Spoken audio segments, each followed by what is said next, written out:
Hey everybody, it's time for another container update video. This is the first batch of containers that I had planted up back 10 weeks ago. So they have come a long way since then. If you remember, I had trimmed back all the petunias and calibrachoas down to just little nubs, and everything was just so tiny then. Now I will say that probably about 5 weeks ago, I probably could have done an update video and these would have looked great, but they have grown even since then. So I want to show you each one of these, let you know the status of each one so that you can kind of get a peek at them and know exactly how they're growing and how they're doing. And maybe this was some inspiration for some of your containers. Hopefully yours are doing just as well. So let's take a closer look at probably those two right in front. So this one here was the Proven Winners recipe called Monarch Butterfly, and this is just such a beautiful combination, beautiful warm colors in it. So it had the two different types of calibrachoa. These are both super bells. Their recipe would have the luscious lantana. I used the bandolista, which is very similar in size and vigor and color. So I think this is a pretty good example of how these grow. Now I could have probably paid more attention and kind of branched over and kind of crossed the branches a little bit on the calibrachoa and even probably the lantana to get them to be more mixed and integrated, but I'm okay with how this looks. It's absolutely beautiful. I love how it's just kind of filling out. Probably about 5 weeks ago, it was past the edge of the pot. Now it's just getting to the bottom. I kind of would have expected it to be even bigger, but you know, it's where it's at, because usually it takes about 2 months for us to get a pot covered with the calibrachoa, but this is a big pot and they're probably at their full size anyway, but you know, I like to see them just a little bit bigger, which I think they probably will get bigger yet. The lantana is staying more at the top, and I think, you know, over time the branches do start to go down, but I just think this is a beautiful combination. Absolutely love it. So this dark beauty is a recipe called Precious Opal, and I did replace a couple of the plants. So instead of the Pegasus begonia, I used the Griffin, which I think is probably the very same, if not extremely similar. I did switch out the Coleus for another variety, but it gets to a similar size. And then the Terenia I switched out. So everything in here has been changed, but I just love how it's looking. Now I haven't done any cleaning on these, so the Terenia, just the flowers dry up and then they just fall down. Now there was a Sweet Caroline Sweetheart jet black sweet potato vine in here, but unfortunately it had gotten aphids when I brought it out, and so I just ended up pulling it out because I had sprayed it with neem oil and it came back a little while later. So then I sprayed it with this kind of garlic clove stuff. Then I sprayed it with some more powerful stuff, and it was just, you know, a little too much for me. So I just said, you know what, I'm going to pull it out, and the aphids went with it and haven't had a problem since. But I'm really enjoying this one. It is very dark though. I think I probably, if I were to do this one again, I might go for a much brighter Coleus, unless I had this up against like a white building or something. Then I think that dark color would really work. But I think for what I need it for, a brighter Coleus would really get the job done.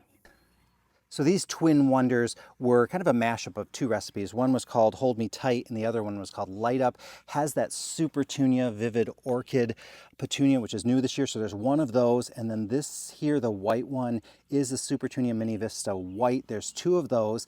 And then put it in with the Senecio Angel Wings, or Angel Wings Senecio. Beautiful. This one's just coming along. The Senecio is a little bit of a slower grower. It takes a little while, but it's just now starting to put on some good size. It's going to start putting on some height very soon as well. Now, when you look at these Supertunias, this one's integrating really well. This one here, the white's kind of dominating a little bit more. That's just how it's growing. I love them both though. And I probably, in a couple weeks, I'm probably going to trim off just the bottom part of it just to rejuvenate it, get some more growth happening up at the top. That's just what I tend to do.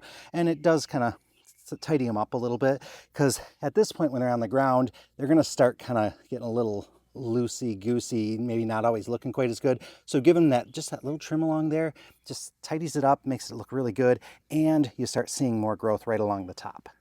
Now this one is from a recipe called Grand Teton, and this one's been through the ringer this week because we've had some extreme weather. It was in a lot of wind and a lot of rain, and it's pulled through really well. So we had the Prince Tut grass. Their recipe called for the Queen Tut, which is much shorter, and it would have been more probably the size of that Coleus that's behind it. And I did switch out the Coleus. This is the Volcanica Solar Flare. I am loving this coleus beyond belief. I think they had an albrido in it, which is my other favorite one, but look at this one. I mean, those leaves are just stunning, great color on it, and it's had a great habit, really growing well. And then they would have the Super Tunia Saffron Finch in here. I use Bee's Knees, which is technically the same plant. Now, the petunias looked really rough after the storm, and I'm amazed how just in 2 days of just kind of a little bit of sun and a little break from all the bad weather, they have kind of sprung back up. And the other thing I'm really happy about is sometimes the Bee's Knees leaves can look a little bit more yellow. I think it's a little more sensitive to pH maybe than some of the other ones. And I've been using the Beat Your Neighbor fertilizer this year, and I found out from them, they had watched the video and they had said we do have iron in it, and it's definitely showing because all of my petunias and calibrachoas, I'm seeing no yellowing of the leaves, which is very common for us because we have such high pH over here. So I'm happy to report that that fertilizer is definitely doing its job for us. And then I'm going to just come around this side. I like the fact that I can enjoy this from all different sides and it looks completely different. And even when you look over here, you know, you can just kind of keep spinning it around and just put your best side forward. So love this one. It's absolutely stunning. I love all these. I gotta say, they really did turn out nice. So let me know which one is your favorite down in the comments. I'd love to hear about it and get your thoughts on some of these. Also want to answer just a couple questions that have been appearing in the comments lately. So number one, there's been some comments like, well, you know, how can you compare this to the Proven Winners recipe when you switched them out? Well, if you watch the planting videos, I was being pretty strategic with the plants I was substituting. So I tried to find similar plants, but I just didn't have access to all those Proven Winner plants. So I can't do a comparison. And yes, you're right. It's not going to be exactly what Proven Winners would recommend, but I think a lot of them are pretty darn close. Also, there's been some questions about what do I use for fertilizer. I do have a fertilizer video, but I have been fertilizing these this year with the Beat Your Neighbor fertilizer. I was trying it out this year. It's been working great, but I've also used the Miracle Grow and the Jax, and these are all water soluble. So, you know, 1 day a week, instead of watering with just water, you mix this water soluble fertilizer in with your water, and then you just water with that in place of your regular watering.